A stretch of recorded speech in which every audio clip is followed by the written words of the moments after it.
The blue sky of Kepler 442b turned orange as another wave of enemy ships entered the atmosphere.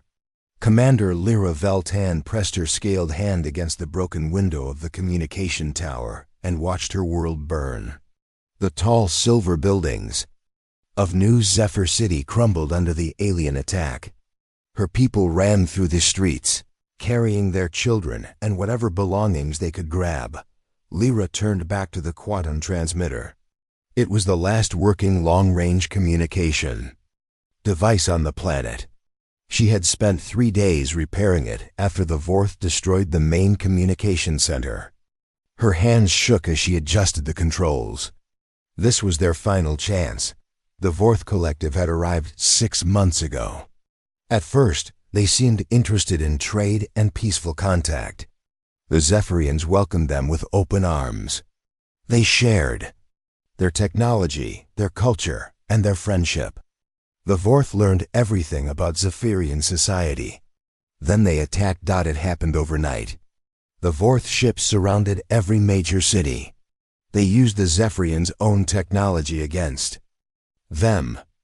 They knew where the defense stations were located because the Zephyrians had shown them. They knew how to shut down the power grids because they had asked about them. During friendly visits, the Zephyrians were peaceful people.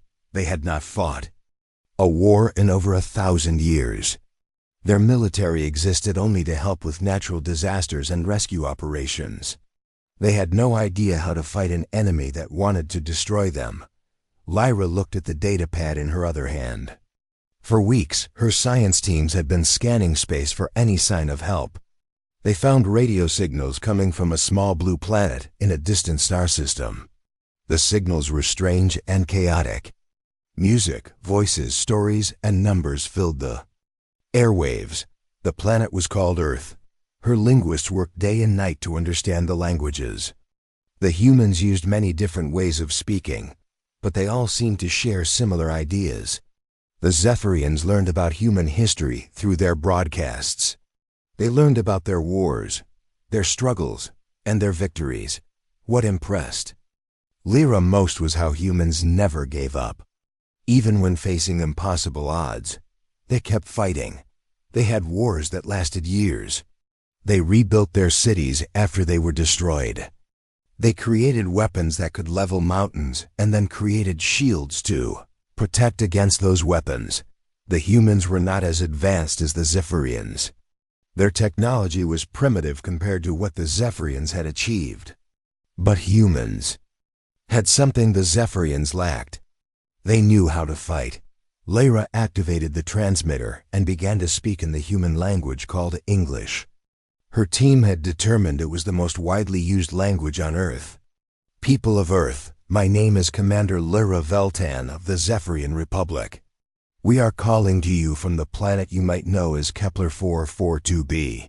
We are 47 light years from your world. We need your help. She paused as another explosion shook the building. Dust fell from the ceiling, and the lights flickered. She could hear the Vorth ground forces getting closer. Their mechanical voices echoed through the empty streets as they searched for survivors. Our world is under attack by an alien empire called the Vorth Collective. They have already destroyed 17 other civilizations. They absorb the knowledge and technology of every species they conquer. They grow stronger with each victory. Lyra uploaded the star charts and technical data to the transmitter. She included everything the humans would need to reach their system. She also included detailed scans of the Vorth ships and weapons. We have studied your radio transmissions. We know you are warriors. We know you understand concepts that we do not. Ideas like tactics, strategy, and aggressive warfare. We have advanced technology, but we do not know how to use it for war. Another blast, closer this time. The Vorth had found the tower. She had maybe minutes before they broke through the lower floors. We offer you a trade. We will give you our technology. Faster than light travel, advanced materials, energy weapons, and medical knowledge that could extend human life by centuries. In return, we ask for your military expertise. We need teachers who can show us how to fight. Lyra could hear the Vorth climbing the stairs. Their metal feet clanged against the concrete steps. She spoke faster. I know this seems impossible. We are strangers asking you to travel across the galaxy to fight an enemy you have never seen. But if you do not help us, the Vorth will continue to grow stronger. Eventually, they will find Earth. When that happens, you will face them alone. The door to the communication room exploded inward. 3 Vorth soldiers entered, their insect-like bodies covered in black armor. They moved with perfect coordination, like parts of a single machine. Their red eyes scanned the room and locked onto Lyra. She kept talking into the transmitter, even as the Vorth raised their weapons.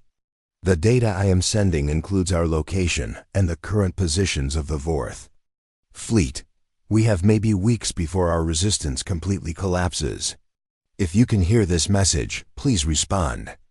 We are transmitting on all frequencies and will continue to monitor for your reply. The lead Vorth soldier spoke in a voice that sounded like grinding metal. You will cease communication immediately. Lyra looked directly at the alien. My people believe in freedom. We believe in helping others. We believe that some things are worth fighting for, even if the fight seems hopeless. She turned back to the transmitter for her final words. People of Earth, we chose to contact you because your history shows you understand sacrifice.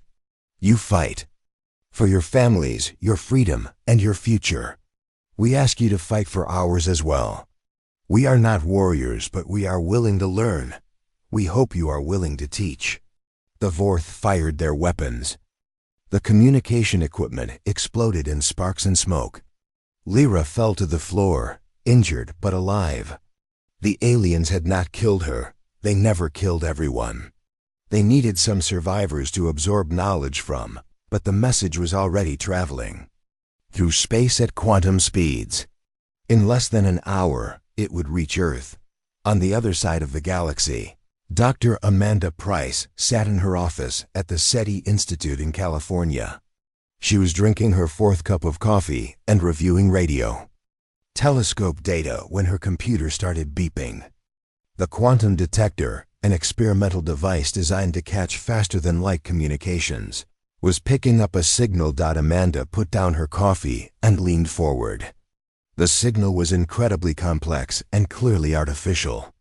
As the data decoded, she realized she was looking at the first confirmed message from an alien civilization. She reached for her phone and dialed the emergency contact number for the Pentagon. Her hands were shaking as she waited for someone to answer. This is Dr. Price at SETI. I need to speak to Admiral Morrison immediately. We have a situation. Within 2 hours, the message was being analyzed by the best linguists and military experts in the United States.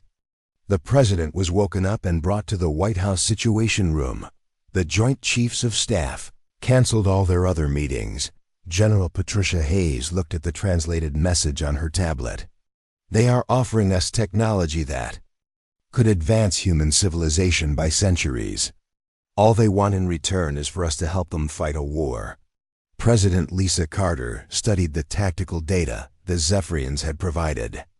The Vorth ships were massive and heavily armed. Their technology was far superior to anything humans had ever built. What are our chances against an enemy like this?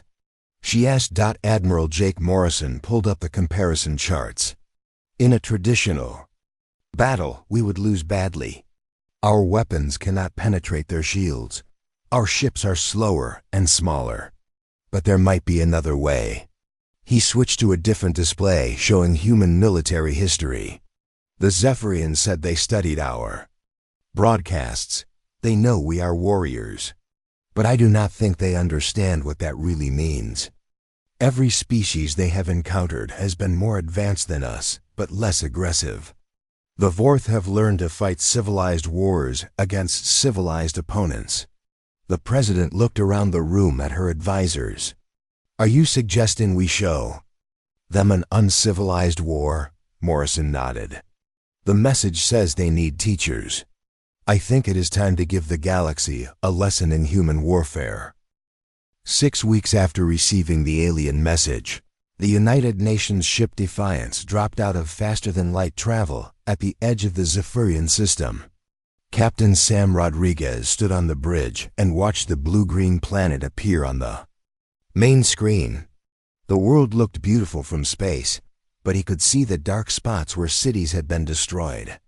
"Captain," Lieutenant Commander Kate Williams called from her station, "I am detecting 17 large vessels in orbit around the planet. They match the Vorth ship designs from the alien data." Rodriguez nodded. The enemy was still there, just as the Zephyrians had warned. The Vorth ships were huge, each one the size of a small city. Their black hulls were covered with weapon systems that could destroy entire fleets. "Any sign of the planetary defense forces?" Rodriguez asked. "Negative, sir. I am seeing debris fields where their ships used to be. The Zephyrians lost their entire fleet." The bridge crew worked quietly at their stations. Everyone knew this mission was probably suicide.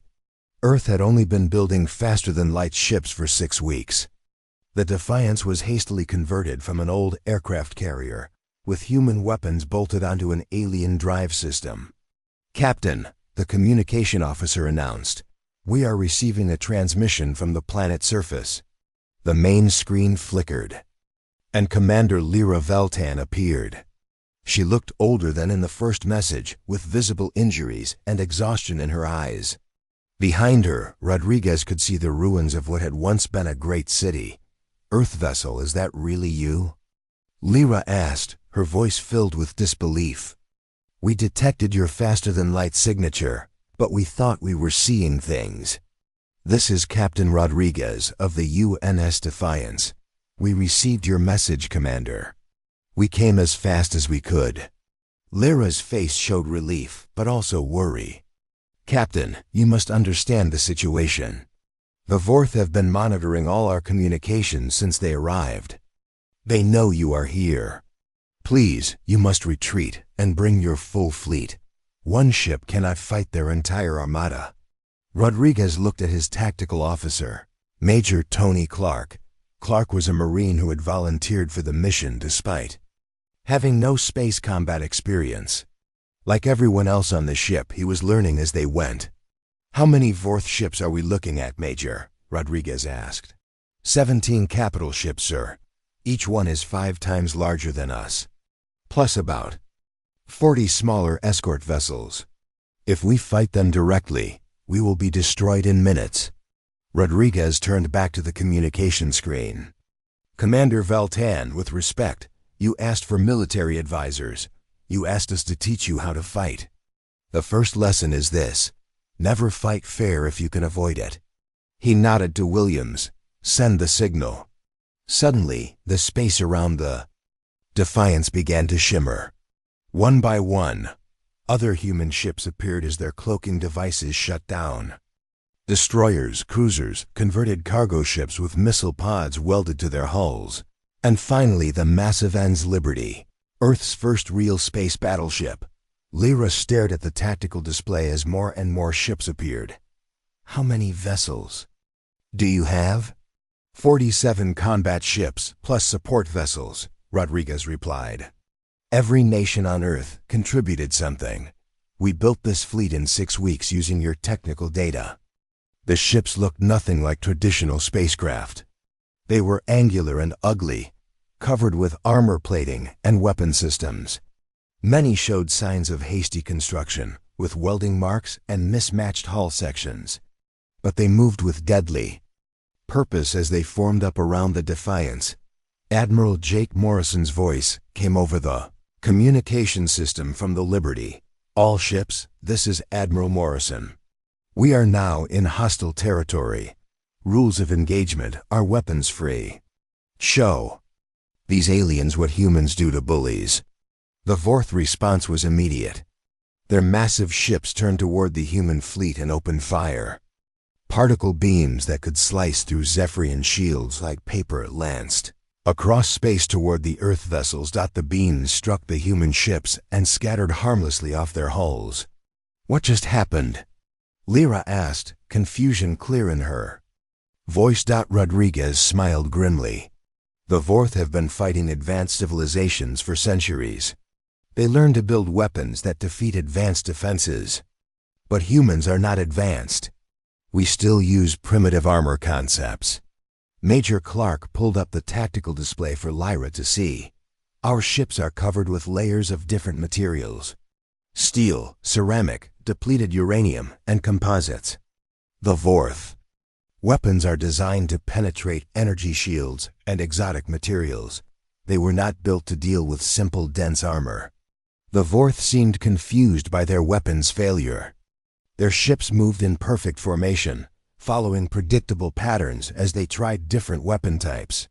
Each attack failed to damage the human vessels. Now they will try to ram us, Rodriguez predicted. It is what their tactical programs will suggest when their weapons fail. Sure enough, the Vorth capital ships began moving forward, intending to use their superior size to crush the smaller human vessels. It was a logical strategy based on thousands of years of successful conquest. The human ships scattered in all directions, where other species would have maintained formation and fought according to established rules. The human vessels moved like a pack of wild animals. Some ships accelerated directly at the Vorth fleet. Others curved around to attack from behind. A few disappeared back into cloak and began hunting the escort vessels. They are not following any tactical doctrine I recognize, Lyra observed. That is because we are not using one, Rodriguez explained. Every human captain is making their own decisions based on their experience. We have pilots from every military tradition on Earth: Air Force, Navy, Army, Marines. Each one fights differently. The UNS Boston, commanded by Captain Jennifer Walsh, used submarine tactics. She took her destroyer under the Vorth flagship and launched torpedoes into its unshielded belly. The enemy ship had never faced an attack from directly below. Captain Gary Nelson in the UNS Texas fought like a cavalry officer. He led a charge of 5 destroyers straight at a Vorth battleship, firing everything he had and then breaking away at the last second. The Vorth tried to follow his retreat and ran straight into an ambush by 3 other human ships. The converted cargo ship UNS Trader, under Captain Linda Murphy, pretended to be damaged and drifting helplessly. When a Vorth cruiser moved in to finish her off, she launched a spread of nuclear mines that had been hidden in her cargo holds. "This is chaos," Lyra said, watching the battle unfold. "How do you coordinate without a central plan?" "We do not," Rodriguez replied as he maneuvered the Defiance through a gap in the Vorth formation. "Humans have been fighting each other for thousands of years. We learn to adapt quickly and think independently. The Vorth are used to fighting species that follow rules." A Vorth battleship tried to use its tractor beam to capture the small human destroyer UNS Hornet. Captain Steve Davis responded by ramming his ship directly into the alien vessel's bridge. Both ships were destroyed, but the Vorth lost their command ship while the humans only lost one of their smallest vessels. "Your captain just sacrificed his ship and crew," Lyra said in shock. "Captain Davis was a fighter pilot before this mission," Rodriguez explained. "He knows that sometimes you have to make the hard choice." His sacrifice just saved dozens of other ships. The battle continued for 3 hours. The Vorth had superior technology and larger ships, but they could not adapt to the chaotic human fighting style. Their hive mind mentality meant they all thought the same way. When the humans did something unexpected, it confused the entire fleet. The turning point came when Captain Rachel Ford of the UNS Independence discovered that Vorth ships had a weakness. Their perfect coordination depended on constant communication between vessels. She launched a spread of electronic warfare missiles that jammed their signals. Suddenly, the Vorth ships began acting independently. Without their hive mind connection, they made mistakes. Some ships fired on their own allies. Others froze in place, unable to make decisions without input from the collective. Admiral Morrison saw the opportunity and ordered a general attack. All ships, they are vulnerable. Hit them now before they can restore communications. The human fleet swarmed over the confused Vorth vessels like sharks attacking wounded prey. Ship after ship fell to human weapons as the aliens struggled to adapt to their new situation. Within an hour, half the Vorth fleet was destroyed or disabled. The surviving ships began to retreat toward the edge of the system. Should we pursue them? Captain Rodriguez asked over the communication channel. Negative, Admiral Morrison replied. Let them go. They will spread word about what happened here. Sometimes it is better to have survivors who can tell others what they saw. As the Vorth ships disappeared into faster-than-light travel, Lyra stared at the tactical display showing the aftermath of the battle. Debris from alien ships floated in space around the human fleet. Not a single human vessel had been destroyed after the initial ramming attack. I do not understand, she said. How did you defeat them so easily? They conquered 17 civilizations. Rodriguez looked at the image of the alien commander on his screen. Commander, you said you studied our broadcasts. You learned about our music and our art, but did you study our military history? Some of it, Lyra admitted. We focused on your cultural achievements. 2 weeks after the first battle, the Vorth returned to the Zephyrian system with 3 times as many ships. Colonel Danny Martinez watched the tactical display from his position aboard the assault carrier, Uns Phoenix. The enemy had learned from their previous defeat and brought a massive fleet of over 200 vessels. They are not taking any chances this time, Martinez said to his second-in-command, Major Betty Cooper. They want to crush us with pure numbers. Cooper studied the enemy formation on her screen. Sir, they are maintaining tight formation and keeping their communication arrays protected. They learned about our jamming attack, Martinez nodded. The Vorth had adapted their tactics, but they were still thinking like a hive mind. They believed that better coordination and more ships would solve their problem. They did not understand that humans had been preparing for this moment. All fighter squadrons prepare for launch, Martinez announced over the ship's communication system. Show them what Earth's children can do. The launch bays of 12 human carriers opened simultaneously. Clouds of small fighters poured out into space, moving unlike anything the galaxy had ever seen. Where other species built their spacecraft for efficiency and predictable flight patterns, human fighters moved with wild creativity. Lieutenant Maria Santos pulled her fighter into a spinning dive that would have been impossible in an atmosphere. She used the gravitational pull of nearby asteroids to slingshot her craft around debris fields and attack a Vorth destroyer from an unexpected angle. Her wingman, Lieutenant Bobby Chun, followed her lead, both pilots laughing with excitement as they delivered torpedo strikes against the enemy's blind spots. Santos, you just pulled 7 Gs in that turn, Chun said over the radio. That should have killed you. Bobby, we are in space. The rules are different here, Santos replied as she lined up another attack run. Besides, I used to fly aerobatic shows back home. This is just like that, but with more explosions. The Vorth had conquered 17 civilizations, but they had never faced pilots who treated 3-dimensional combat as a form of artistic expression. Their own fighters moved in predictable patterns, following programmed flight paths that made tactical sense but lacked imagination. Lieutenant Kevin Walsh dove his fighter straight down toward a Vorth battleship, pretending to be out of control. The enemy point defense systems tracked his approach, calculating the best time to destroy his fighter. At the last second, Walsh fired his reverse thrusters and came to a complete stop directly above the alien ship's main gun turret. He dropped his entire payload of bombs before the Vorth could react. Walsh, that was the stupidest thing I have ever seen, his squadron leader, Captain Julie Adams, said over the radio. Do it again. On the bridge of the Uns Liberty, Admiral Morrison watched his pilots perform maneuvers that defied every rule of space combat. The Vorth were trying to shoot down individual fighters, but the humans were moving in patterns that seemed random and chaotic.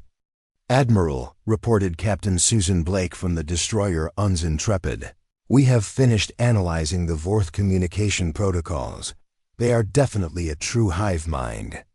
Every ship receives instructions from a central command vessel." Morrison studied the enemy fleet formation. "Can you identify the command ship?" "Yes, sir. It is the largest vessel in the center of their formation. It is 3 times the size of their other battleships." Morrison smiled. The Vorth had made the same mistake that many Earth military forces had made throughout history. They had created a single point of failure. "All ships, implement Protocol 17. Morrison ordered. Protocol 17 was something the human fleet had developed during their journey to the Zephyrian system. It abandoned all traditional military doctrine and turned space combat into something resembling a street fight on a galactic scale. The human ships scattered in every direction, each captain making independent decisions about how to attack the enemy. The Uns Boston, under Captain Jennifer Walsh, accelerated directly toward the Vorth command ship.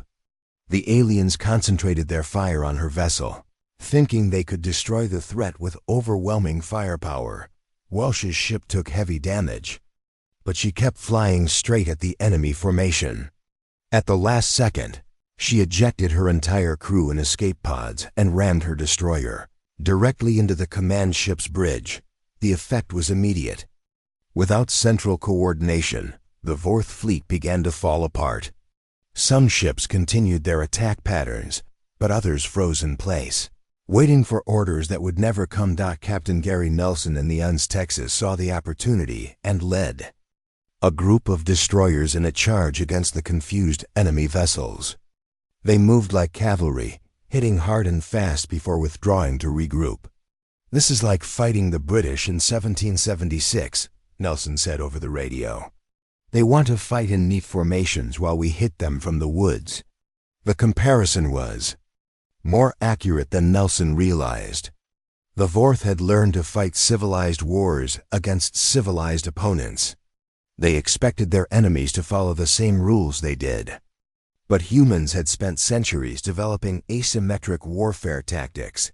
Captain Linda Murphy in the converted cargo ship Uns's Trader had filled her vessel with nothing but missiles and automated drones. When the Vorth battleship UNS Devastator tried to destroy her ship, she released her entire cargo hold. Hundreds of small drones swarmed the alien vessel, each one programmed with different attack patterns. The Vorth point defense systems could not track so many small targets. The drones attached themselves to the enemy hull and began cutting through the armor with industrial laser cutters. Within minutes, the massive battleship was dead in space. "Murphy, where did you get industrial equipment?" Admiral Morrison asked. "I used to run a salvage operation in the asteroid belt," Murphy replied. "I figured if these tools could cut through old space stations, they could cut through alien armor." The battle continued for 6 hours. The Vorth had brought superior numbers and technology, but they could not adapt to the human way of fighting. Every time they tried to re-establish coordination, human electronic warfare specialists jammed their communications. Every time they tried to retreat to a safe distance, human fighters followed them and continued the attack. Commander Lisa Park led her Marines in boarding actions against disabled Vorth ships. Her team had trained for zero-gravity combat using techniques developed by special forces units around the world. They moved through the enemy vessels like ghosts, appearing where the aliens least expected them. "Colonel Martinez, we have secured the Vorth cruiser," Park reported over the radio. "These bugs have never seen close-quarters combat like this. They fight like they are following a manual." Martinez watched the tactical display as more Vorth ships fell to human attacks. "That is because they probably are following a manual. They have been using the same tactics for centuries because they always worked." The Vorth had absorbed the knowledge of 17 civilizations, but all of those civilizations had been more advanced than humanity. They had fought wars using energy weapons and shields, following established rules of engagement. None of them had ever faced an enemy that fought with the desperate creativity of a species that had spent thousands of years battling itself. Captain Steve Davis had survived his earlier ramming attack and was now commanding a captured Vorth destroyer. He had figured out how to operate the alien weapon systems and was using them against their former owners. "Davis, how did you learn to fly that thing?" Admiral Morrison asked. "Sir, I used to work on farm equipment back in Iowa," Davis replied, as he maneuvered the alien ship with surprising skill. "You learn to make anything work when you need it to. Besides, these aliens build their controls like they expect perfect pilots. They are not designed for the kind of mistakes humans make." That observation revealed another weakness in Vorth technology.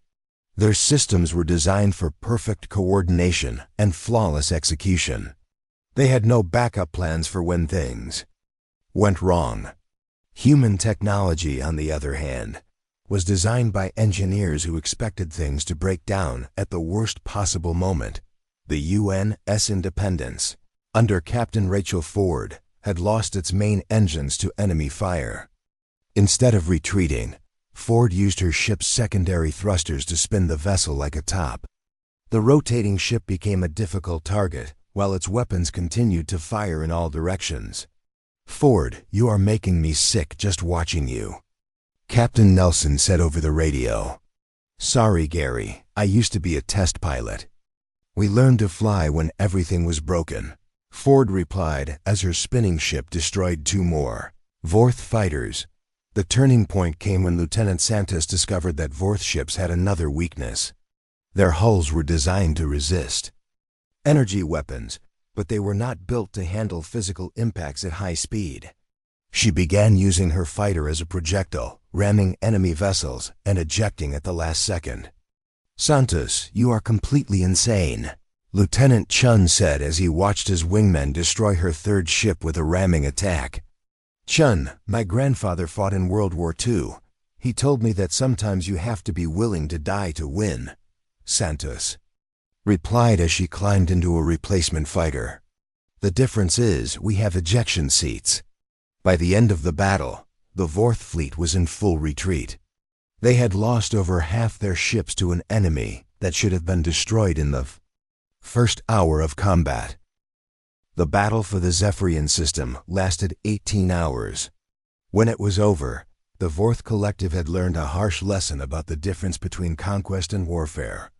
For the first time in their history, they had been forced to retreat.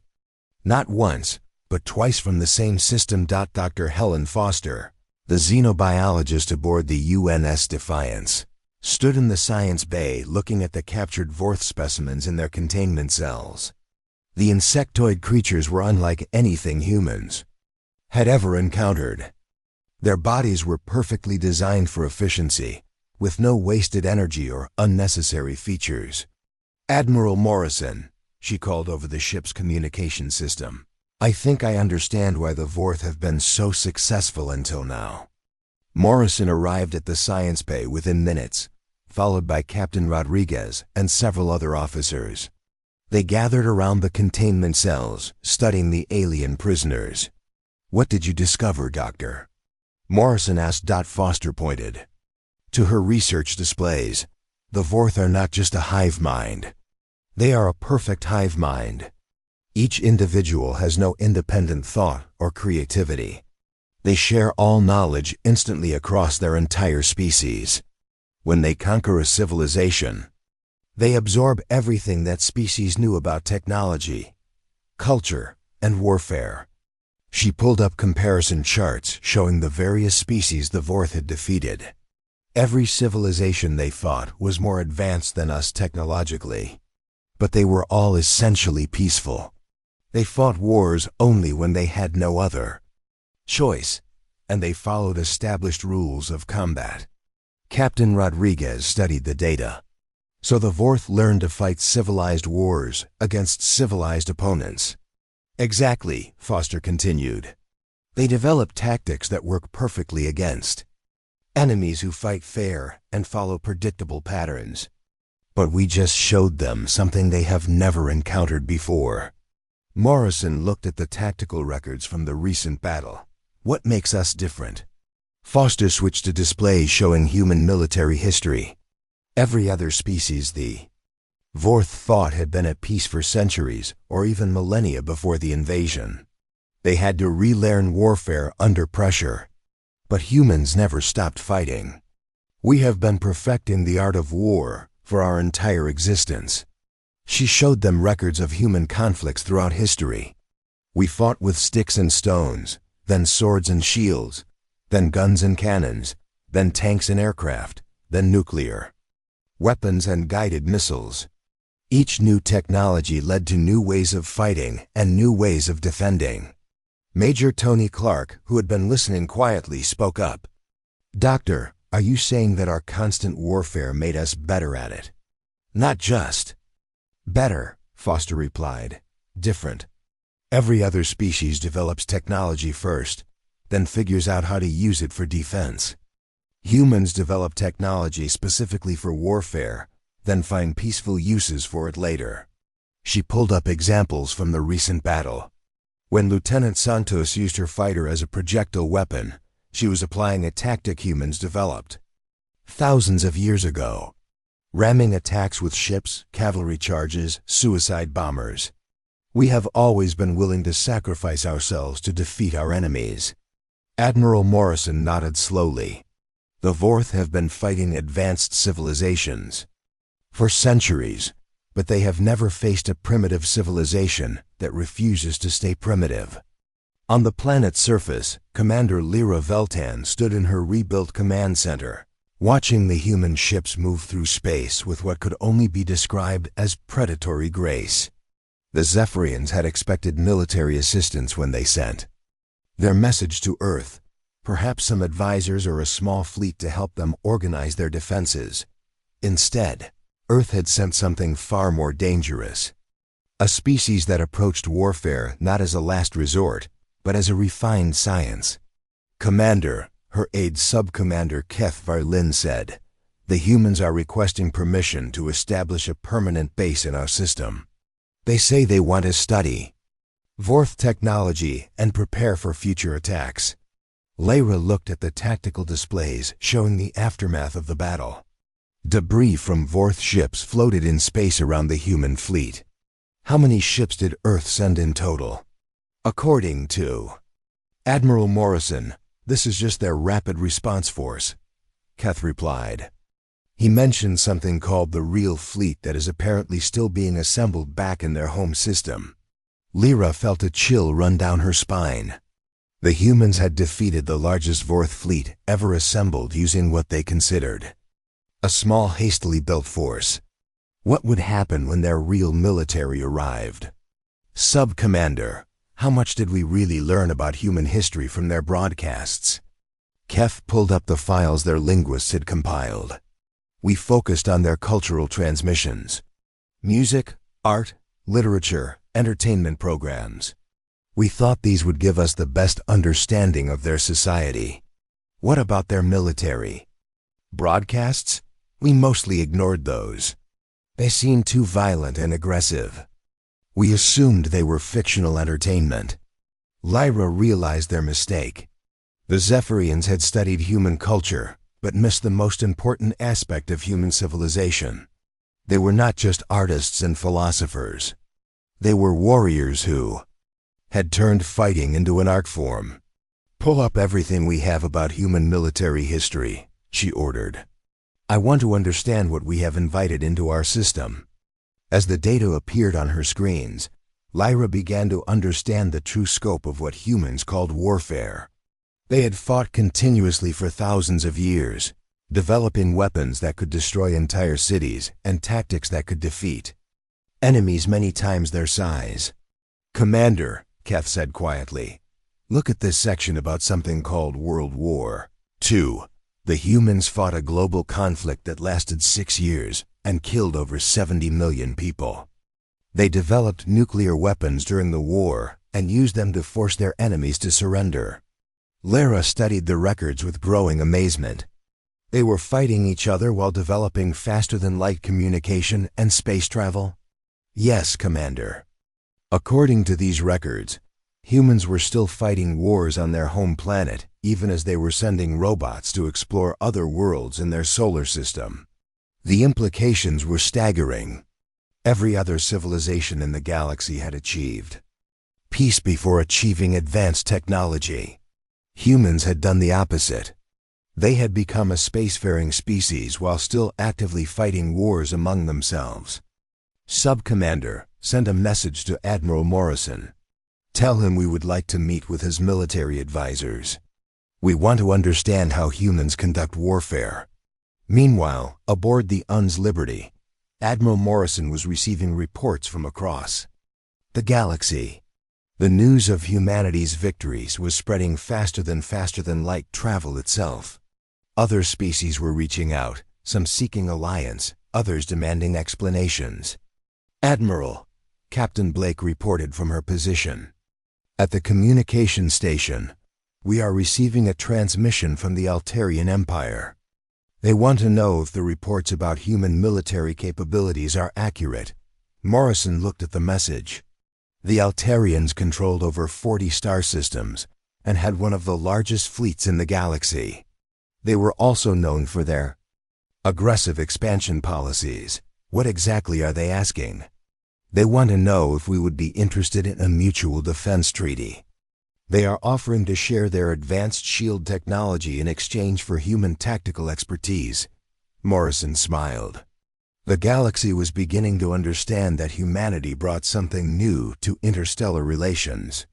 Not just advanced technology or peaceful cooperation, but the ability to win wars. Tell the Altarians we are interested in discussing terms. But make it clear that any alliance with Earth includes protection for our existing allies. Over the next several days, similar messages arrived from dozens of other civilizations. Some wanted to form alliances with humanity. Others wanted to hire human military advisors. A few wanted to purchase human weapons technology. Dr. Foster continued her research on the captured Vorth specimens and made an interesting discovery. Admiral, I think I know why the Vorth have been so successful for so long, and why they failed against us. Morrison joined her in the science bay once again. What did you find? The Vorth absorb knowledge from the species they conquer, but they can only understand concepts that fit their existing mental framework. They learned about advanced technology from peaceful civilizations, but they never encountered true military innovation. Foster showed him brain scans of the Vorth prisoners. Look at their neural structure. They are designed for perfect efficiency and coordination. But that same design makes them incapable of the kind of creative thinking that leads to new tactics. So, they can copy what they see, but they cannot innovate? Exactly. They learn to fight by observing other species, but all those species fought the same way. Organized, predictable, following established rules. The Vorth became very good at fighting that kind of war. Morrison understood the implications. But they cannot adapt to fight a war where the rules keep changing. Right, every time we did something unexpected, it confused their entire fleet. They could not understand why we would sacrifice ships in ramming attacks, or why our pilots would take such extreme risks, or why we would abandon formation to fight independently. The communication system chimed with another incoming message. This one was different from the others. 6 months after the Battle of Kepler 442b, the galaxy had learned to fear and respect the name humanity. The Vorth Collective had been driven back to their home system, and 3 other aggressive species had asked for peace treaties after encountering human diplomatic missions. Ambassador Patricia Wells stood in the newly constructed Galactic Council chambers on the neutral world of Proxima Station. Representatives from 47 different species had gathered to establish new rules for interstellar relations. The building itself was a marvel of cooperative engineering, with sections designed to accommodate the environmental needs of dozens of different alien physiologies. The humans propose a simple doctrine, Wells addressed the assembly, her voice carrying clearly through the translation devices. Leave peaceful species alone, and we will leave you alone. Attack our allies, and you will discover why Earth spent 10,000 years perfecting the art of war. The chamber was filled with a mixture of nervous whispers and thoughtful silence. Many of the representatives had seen recordings of the human fleet in action. The images of human fighters performing impossible maneuvers and human ships sacrificing themselves in ramming attacks had spread throughout the galaxy. The Zephyrians had become humanity's closest allies. Their defensive technology combined with human tactical doctrine had created a partnership that made both species stronger. Admiral Lyra Veltan, now promoted and serving as the Zephyrian representative, watched the proceedings with quiet amusement. She had learned much about humans in the past 6 months. They were not just warriors, but also teachers, engineers, doctors, and philosophers. However, their approach to every problem was influenced by their military heritage. Even their peaceful activities were conducted with the same intensity they brought to warfare. Ambassador Wells called out the representative from the Altarian Empire, a tall, crystalline being that communicated through light patterns. Your species has only been spacefaring for months.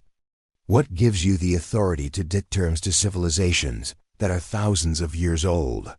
Wells smiled, an expression that had become legendary among galactic diplomats. The human smile could be friendly or threatening, depending on the situation. Most aliens had learned to pay attention to the difference. Simple, Wells replied. We are really good at breaking things, and we have made friends with everyone who is good at building things. It turns out to be a very productive partnership. She gestured to the Zephyrian section of the assembly. Our allies provide advanced technology and peaceful solutions to complex problems. We provide protection services for anyone who needs them. It is what humans call a win-win situation. The representative from the Corvin Federation, a species that resembled giant mantises, spoke up next. What about species that do not wish to join your alliance? Will you force us to accept human protection? Not at all, Wells answered. Humans have a saying, you can lead a horse to water, but you cannot make it drink. We will not force anyone to accept our help, but we will also not allow anyone to attack our friends. She activated a holographic display showing the current political map of the galaxy. Several regions were now marked as being under human protection. These systems have requested membership in what some are calling the Terran Alliance. They receive our protection in exchange for mutual defense agreements and trade partnerships. Everyone else is free to govern themselves as they see fit. In Earth's orbit, the real fleet was nearing completion. Admiral Morrison walked through the construction bays of the Luna shipyards, watching as humanity's first generation of true space warships took shape. These were not the converted vessels that had fought at Kepler 442b, but purpose-built instruments of human military doctrine. The new ships incorporated technology from a dozen different allied species, but they were designed according to human principles. They were fast, heavily armed, and built to survive damage that would destroy other vessels. Most importantly, they were designed to be unpredictable.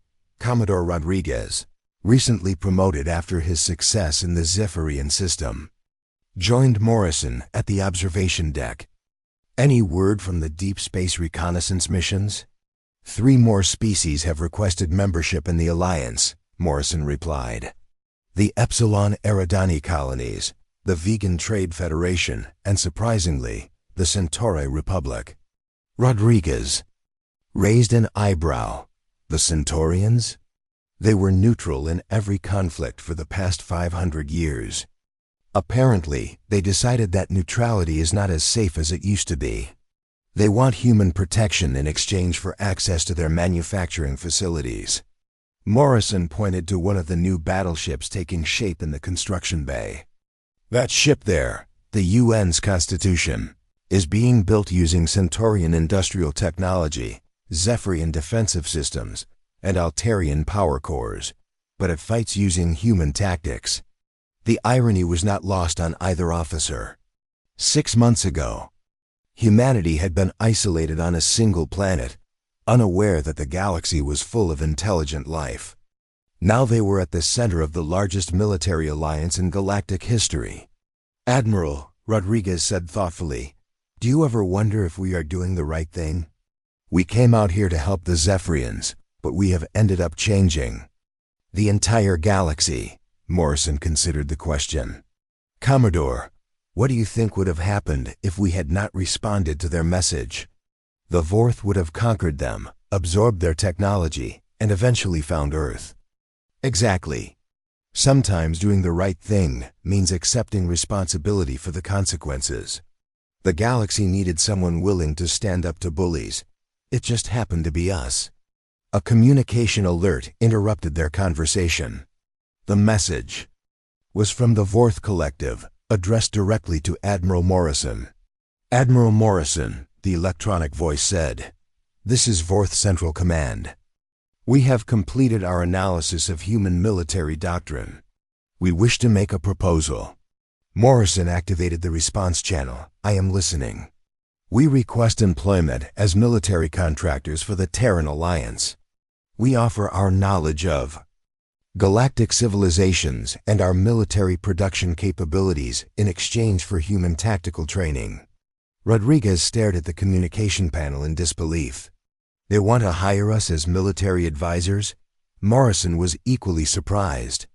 "Central Command, you want to join the Alliance? The same alliance you were trying to destroy 6 months ago?" "Correct. We have concluded that human military efficiency exceeds our own. Rather than continue unsuccessful campaigns, we prefer to align ourselves with the superior force." The Admiral looked at Rodriguez, who shrugged. "Sir, if you cannot beat them, hire them?" "Central Command," Morrison said, "we would be willing to discuss terms, but there are conditions. You will release all prisoners from conquered worlds. You will provide reparations to species you have harmed. And you will submit to monitoring by Alliance forces. Terms are acceptable. We calculate that cooperation with humans provides better long-term survival probability than continued opposition." As the communication ended, Morrison shook his head in amazement. "Rodriguez, in 6 months we have gone from defending one planet to managing a galactic alliance that includes our former enemies. Sir, do you think the Vorth can really change? They have been conquerors for centuries." Morrison looked at the construction bays where human and alien engineers worked side by side. "People can change when they have the right motivation. The Vorth are motivated by survival and efficiency. We have shown them that cooperation is more efficient than conquest." Meanwhile, back on Proxima Station, Ambassador Wells was concluding the first session of the Galactic Council. The representatives had agreed to establish basic principles for interstellar law, with enforcement provided by the Terran Alliance. "Before we adjourn," Wells announced, "I want to address something that several representatives have mentioned privately. Some of you are concerned about human intentions. You wonder if we will become the next galactic empire." She gestured to the diverse assembly around her. "Humans have a saying, power corrupts, and absolute power corrupts absolutely. That is why we are establishing this council. No single species, including humanity, should have absolute authority over the galaxy." The representative from the peaceful Andromedan Collective, a species that resembled giant jellyfish, asked the question many were thinking. "Ambassador Wells, what happens when humans decide they no longer need allies? What prevents you from becoming conquerors yourselves?" Wells considered the question seriously. "Representative, humans spent thousands of years fighting each other. We learned that the strongest empires eventually fall because they become too rigid to adapt to new challenges. We do not want to repeat that mistake on a galactic scale." She activated another display showing Earth's history. Every human empire that tried to rule through force alone eventually collapsed. The successful civilizations were the ones that learned to work with others instead of dominating them. Admiral Lyra Veltan stood to address the assembly. If I may speak from personal experience, humans could have enslaved my people when they arrived in our system. We were defenseless, desperate, and completely dependent on their protection. Instead, they helped us rebuild and treated us as equals.